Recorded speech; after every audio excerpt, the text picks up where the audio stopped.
अब खबरें विस्तार से। गुजरात में भाजपा लगातार 7वीं बार सरकार बना रही है। इस जीत के बाद जनता और कार्यकर्ताओं का आभार व्यक्त करने दिल्ली के बीजेपी हेड ऑफिस में पीएम नरेंद्र मोदी भी पहुंचे। उन्होंने कार्यकर्ताओं को संबोधित करते हुए कहा कि जनता जनार्दन के सामने नतमस्तक हूं। पार्टी अध्यक्ष जेपी नड्डा ने अपने संबोधन में गुजरात, हिमाचल और दिल्ली चुनाव में काम करने वाले कार्यकर्ताओं का आभार जताते हुए कहा कि मोदी के नेतृत्व में हमें गुजरात में रिकॉर्ड जीत मिली है। यह विकासवाद की जीत है। गरीब के घर 2 वक्त की रोटी की व्यवस्था, बिजली, शौचालय, सिलेंडर की व्यवस्था करने की नीति ने हमें जीत दिलाई है।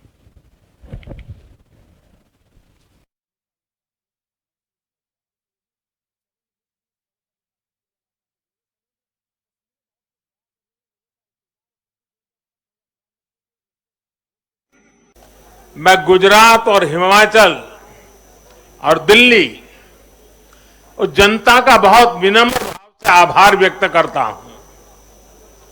भाजपा ये स्नेह देश के अलग अलग राज्यों के उपचुनाव में भी, यूपी के रामपुर में भाजपा को जीत हासिल हुई है।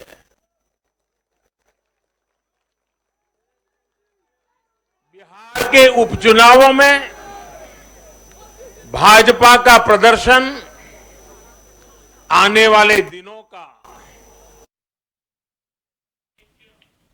वहीं आज चुनाव के नतीजों की बात करें तो हिमाचल में सराज से जीते बीजेपी के जयराम ठाकुर। गुजरात में घाटलोडिया से बीजेपी के भूपेंद्र पटेल ने जीत हासिल की।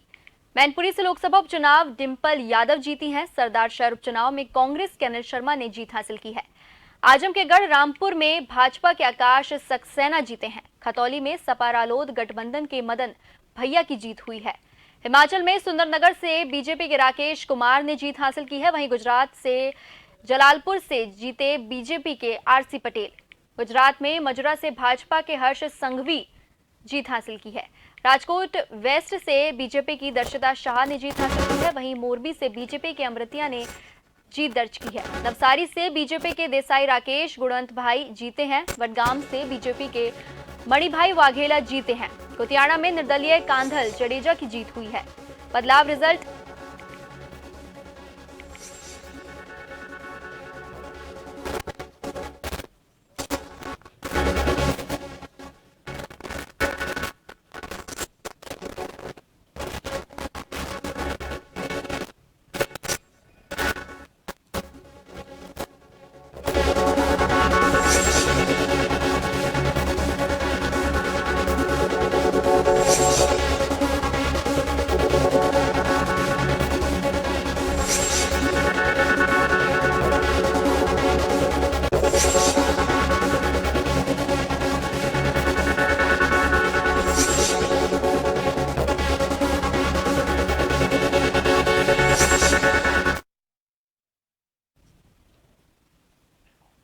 हम 40 सीटों पर आगे चल रहे हैं। हम राज्य में 10 गारंटी लागू करेंगे। हम ऑपरेशन लोटस से नहीं डरते। भूपेंद्र सिंह हुड्डा पहले से ही चंडीगढ़ में है। छत्तीसगढ़ के सीएम भूपेश बघेल और मैं चंडीगढ़ जा रहे हैं और फैसला करेंगे कि विधायकों को शिमला बुलाना है या चंडीगढ़। हमारे लिए एक अच्छी सुखद बात है। हिमाचल देवभूमि है। भगवान की कृपा से हमें जो है वहाँ शासन करने का मौका मिलने जा रहा है। इस बात की हमें पूरी उम्मीद है। और जो कांग्रेस ने वादे किए थे, 10 गारंटी जो कांग्रेस ने घोषित की थी, उन 10 गारंटियों को हम पूरी तरह से लागू करेंगे और भी हिमाचल की जनता को विकास के लिए हम सब कुछ करेंगे। क्रिकेटर रविंद्र जडेजा की पत्नी और बीजेपी उम्मीदवार रिवाबा जडेजा ने चुनाव जीता है। उन्होंने इस दौरान बोला कि ये कार्यकर्ताओं की जीत है।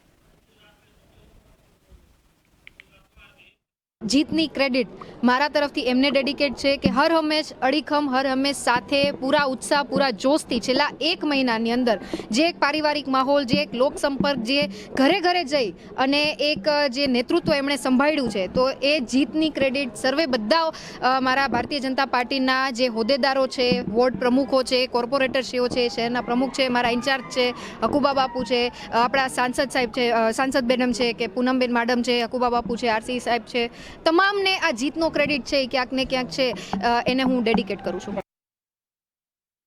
कांग्रेस नेता प्रतिभा वीरभद्र सिंह ने कहा कि जनता ने हमें जनादेश दिया है, डरने की जरूरत नहीं है। हम चंडीगढ़ या राज्य में कहीं भी हमारे विधायकों से मिल सकते हैं। जो जीते हैं वे हमारे साथ होंगे और हम सरकार बनाएंगे।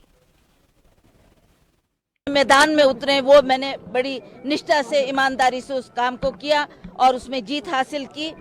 जबकि विपरीत परिस्थिति थी, बीजेपी की सरकार केंद्र में, बीजेपी की सरकार हिमाचल प्रदेश में और मुख्यमंत्री मंडी से, उस स्थिति में मैंने वो चुनाव जीता, जिसके लिए मैं हाईकमांड का बहुत बहुत धन्यवाद करती हूँ। दूसरी, उन्होंने जिम्मेवारी मुझे प्रदेश अध्यक्ष बनाकर भेजा और उसके तहत मैंने पूरे हिमाचल प्रदेश का दौरा किया और जो बात हम सब अपने लोगों से करना चाहते थे, जो संदेश देना चाहते थे, वो मैंने हर 68 के 68 हलकों में जाकर दिया। तो आगे भी जो हाईकमांड मुझे जिम्मेवारी देगा उसको निभाने का। देखिए, मैं आपको सही तरीके से बोल रही हूँ कि वीरभद्र सिंह जी का नाम हम नजरअंदाज नहीं कर सकते। हमने इलेक्शन में भी ग्राउंड स्तर पे भी जाकर जो वोट मांगे हैं, वीरभद्र सिंह के किए हुए काम, उनका नाम वही चला इस इलेक्शन में और लोगों ने आखिरी श्रद्धांजलि के तौर पर हमको वोट दिया है। इस बात को हम निगलेक्ट नहीं कर सकते। जहां तक सीएम की बात है, that is for the high command. Gujarat विधानसभा चुनाव का जनादेश अब स्पष्ट हो चुका है। यहां की जनता ने मन बना लिया है कि 2 दशक से चली आ रही गुजरात की इस विकास यात्रा को अविरत चालू रखना है। यहां के लोगों ने एक बार फिर बीजेपी पर अटूट भरोसा दिखाया है। गुजरात के सीएम भूपेंद्र पटेल 12 दिसंबर को दोपहर 12 बजे गुजरात के मुख्यमंत्री शपथ लेंगे। शपथ ग्रहण समारोह में प्रधानमंत्री नरेंद्र मोदी और गृह मंत्री अमित शाह भी शामिल होंगे।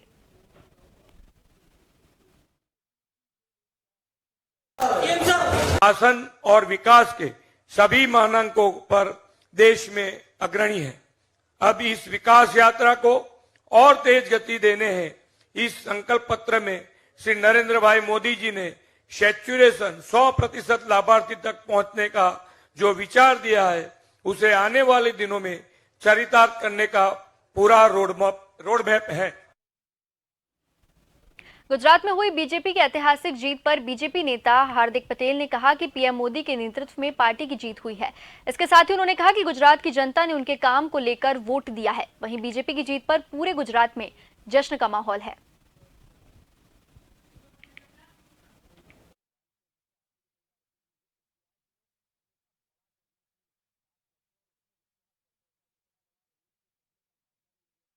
जीत देशना यशस्वी प्रधानमंत्री नरेंद्रभाई मोदी साहेबना કારણે આ જીત હટાવનાર દેશના ગૃહમંત્રી અમિતભાઈ શાહની છે। આ જીત રાજ્યના વિદ્યુત મુખ્યમંત્રી માનનીય ભૂપેન્દ્રભાઈ પટેલ સાહેબની છે। આ જીત સીઆર પાટીલ સાહેબના આક્રમક કામોની છે અને સ્વાભાવિક છે કે આ જીત આવતા 25 વર્ષનું ગુજરાત કેવું હશે એ નક્કી કરશે અને સમગ્ર ગુજરાતના જેટલા પણ ઉમેદવારો જીત્યા છે ભારતીય जनता પાર્ટીના સૌને ખૂબ ખૂબ શુભેચ્છાઓ પાઠવું। गुजरात में बीजेपी को मिली रिकॉर्ड तोड़ जीत से वहां पर कार्यकर्ताओं में खुशी का माहौल दिखा। वहीं गुजरात में बीजेपी की जीत पर भूपेंद्र पटेल विक्ट्री का सिंबल दिखाते नजर आए। गुजरात में बीजेपी की जीत को लेकर अहमदाबाद के मणिनगर में मुस्लिम समुदाय ने 151 किलो बूंदी के लड्डू बनाए और बीजेपी की जीत पर जश्न मनाते हुए दिखे।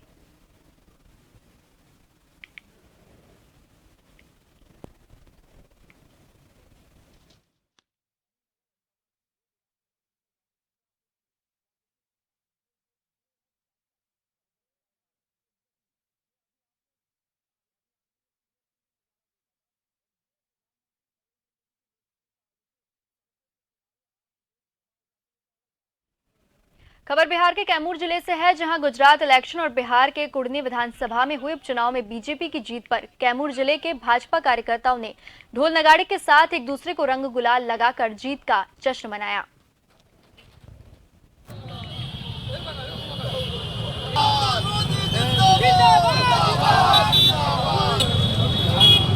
हम लोग जो देश में चुनाव हुआ है, प्रचंड बहुमत से माननीय प्रधानमंत्री जी के नेतृत्व में हर जगह हम लोग चुनाव जीते हैं।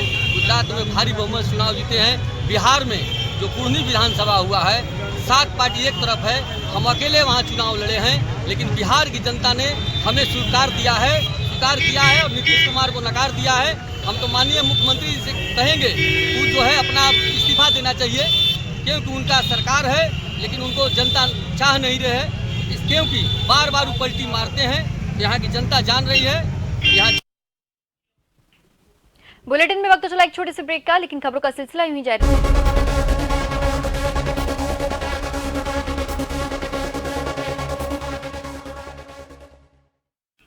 ब्रेक के बाद आप सभी का फिर से स्वागत है। हिमाचल विधानसभा चुनाव के रिजल्ट की बात करें तो चुनाव में कांग्रेस को बहुमत मिला है। कांग्रेस ने 68 में से 40 सीटों पर कब्जा कर लिया है, जबकि 2017 में कांग्रेस को 21 सीटें मिली थी। 2022 में भाजपा को केवल 25 सीटें मिली है, जबकि 2017 की बात करें तो भाजपा को 2017 में 44 सीटें मिली थी। 2022 में निर्दलियों के खाते में सिर्फ 3 सीटें गई हैं। 2017 में भी निर्दलियों को 3 ही सीटें मिली थी। उपचुनाव overall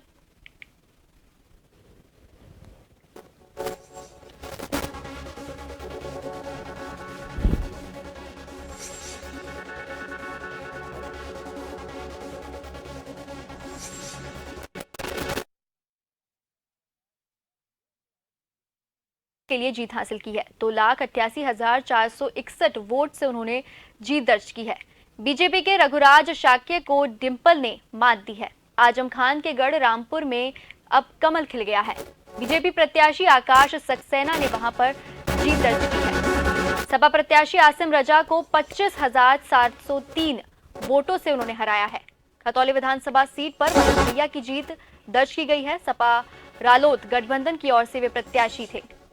BJP candidate Rajkumar Saini को 21,754 से हराया है।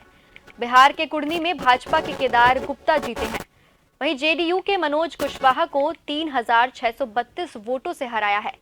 छत्तीसगढ़ के भानु प्रतापपुर में कांग्रेस प्रत्याशी की जीत हुई है। भानु प्रतापपुर में कांग्रेस की सावित्री मंडावा की जीत हुई है। बीजेपी प्रत्याशी ब्रह्मानंद नेताम को 21,171 वोटों से हराया गया है।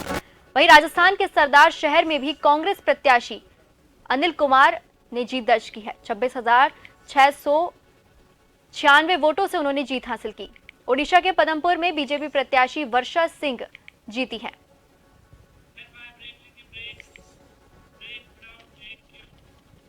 बुलेटिन में वक्त तो चला एक छोटे से ब्रेक का, लेकिन खबरों का सिलसिला यूं ही जारी रहेगा।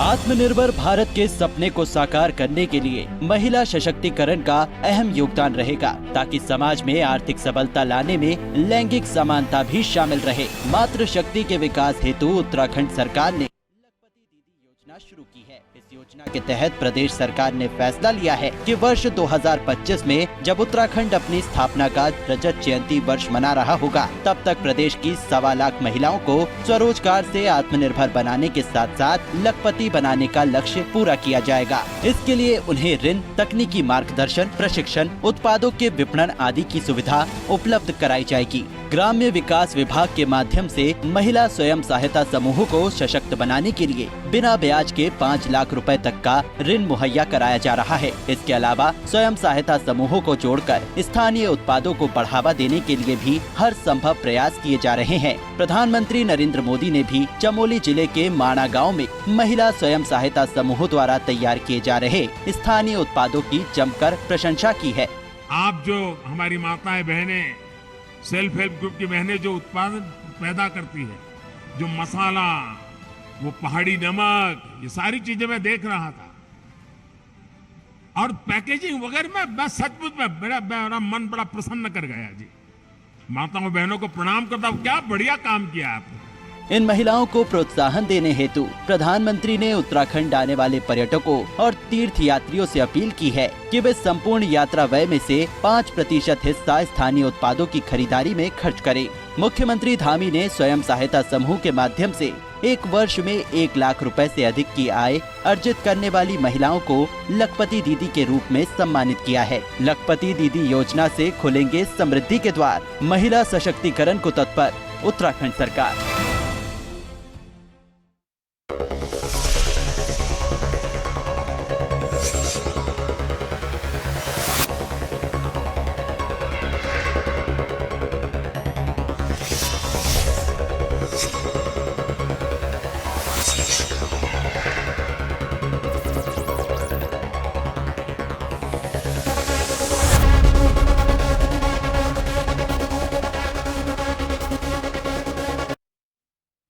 ब्रेक के बाद आप सभी का फिर से स्वागत है। एनएसए अजीत डोभाल ने आकाश ऑफिसर्स मेस में भारत के पहले chief of defence staff general Bipin Rawat पर एक किताब का विमोचन किया। उन्होंने कहा कि बिपिन रावत के जाने के बाद देश ने एक देशभक्त, दूरदर्शी, सामरिक विचारक और भारतीय सेना के एक अच्छे जनरल को खो दिया है। जनरल बिपिन रावत का निधन देश के लिए एक व्यक्तिगत क्षति है। मेरा उनके साथ पर्सनल कनेक्शन था।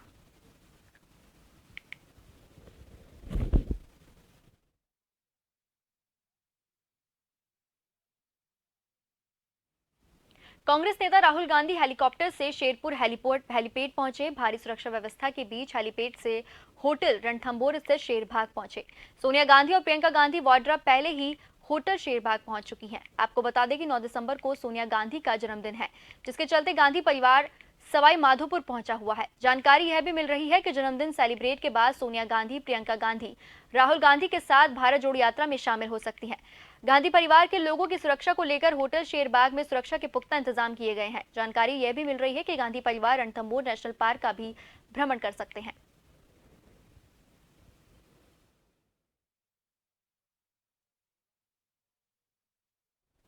भारत के समस्त प्रांतों के साथ दुबई, अमेरिका, मॉरिशस, नेपाल सहित कई देशों से भक्तों का आगमन हरियाणा में हुआ। दरअसल हरियाणा के बावल में जय गुरुदेव महाराज के विश्व के पहले मंदिर का शिलान्यास कार्यक्रम रहा। शिलान्यास जय गुरुदेव के आध्यात्मिक उत्तराधिकारी पूज्य संत बाबा उमाकांत महाराज के सानिध्य में हुआ। इसके साथ ही महाराज ने भक्तों को ईश्वर के दर्शन कराने वाले नामदान को देकर प्रतिदिन बिना आलस के ध्यान, भोजन, सुमिरन करने का आदेश दिया। शिलान्यास और सत्संग के बाद महाराज ने पधारे लाखों भक्तों को दर्शन भी दिए।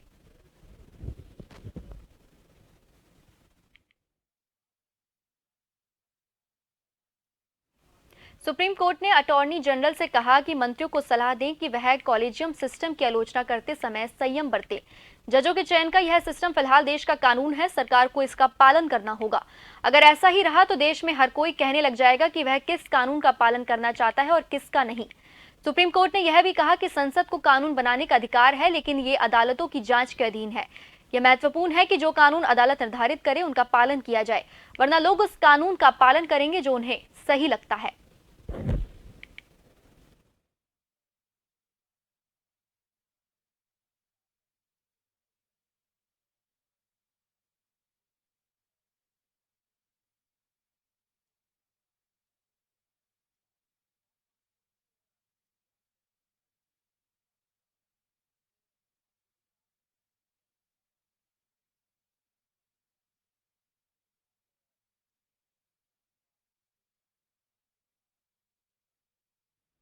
कश्मीर के शेरमल शोपिया में देर रात आतंकियों और सुरक्षा बलों के बीच मुठभेड़ शुरू हो गई। 17 दिनों के अंतराल में दक्षिण कश्मीर में यह पहली मुठभेड़ हो रही है। यहां सुरक्षा बलों ने आतंकियों को घेर लिया है, वहीं सेना का सर्च ऑपरेशन जारी है।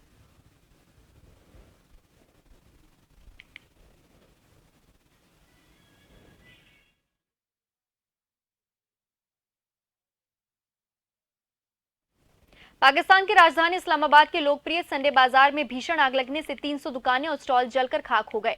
यह आग संडे बाजार के गेट नंबर 7 के पास लगनी शुरू हुई, जहां पुराने कपड़े और कारपेट बेचे जाते हैं। अधिकारियों का कहना है कि आग को बुझाने के लिए दमकल विभाग की 10 गाड़ियां मौके पर भेजी गई। पाकिस्तान एयरफोर्स के 2 दमकल कर्मियों ने भी आग बुझाने की कवायद में मदद की। इस घटना में किसी के हताहत होने की खबर नहीं है।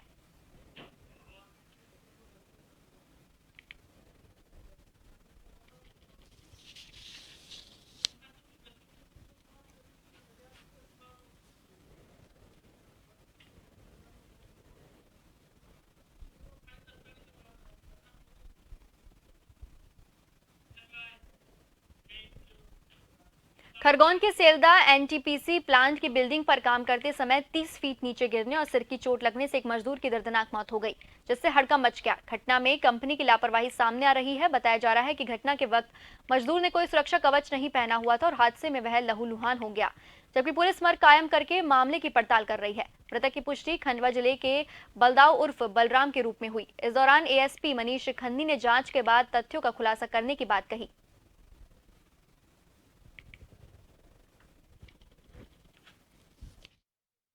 सूचना मिली है, पुलिस दल पहुंच गया है, थाना प्रभारी वहीं है और इसमें विधिवत मार्ग कायम करके और उसकी जांच की जाएगी कि किन कारणों से उनकी मृत्यु हुई। कहाँ पर हादसा हुआ सर ये एनटीपीसी का जो प्लांट है उसके अंदर ही हादसा हुआ है। सर कोई लापरवाही बड़ी मानी जा रही है। ये अभी जो मर्ग जांच होगा इसमें सभी पहलुओं पे ध्यान दिया जाता है कि मृत्यु का कारण क्या है, उसको स्पष्ट किया जाता है और तदनुसार वैधानिक कार्रवाई की जाए। खबर बिहार के कैमूर जिले से है, जहां उत्तर प्रदेश के रॉबर्ट्सगंज के यात्रियों से भरी बस भभुआ अधौरा पथ पर हनुमान घाटी में पलट गई, जिसमें सवार आधा दर्जन लोग गंभीर रूप से घायल हो गए।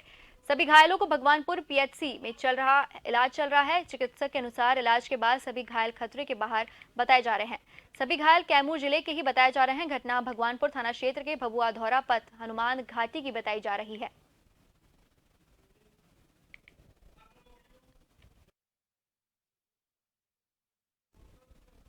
उत्तर भारत के राज्यों में जहां सर्दी बढ़ती जा रही है, वहीं दक्षिण में बारिश का दौर अभी भी जारी है। मौसम विभाग के मुताबिक साउथ इंडिया में बने गहरे दबाव के कारण चक्रवाती तूफान मेडूस के आसार हैं। इसका असर दक्षिणी क्षेत्रों में दिखेगा। 8 से 11 दिसंबर तक पांडुचेरी श्रीहरिकोटा के बीच उत्तर तमिलनाडु और आंध्र प्रदेश तट प्रभावित होंगे।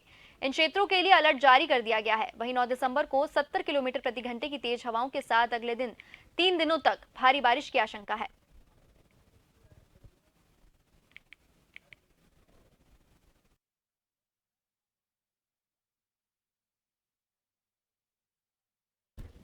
इन सब खबरों के साथ फिलहाल के लिए जन नेशनल में बस इतना ही। नमस्कार।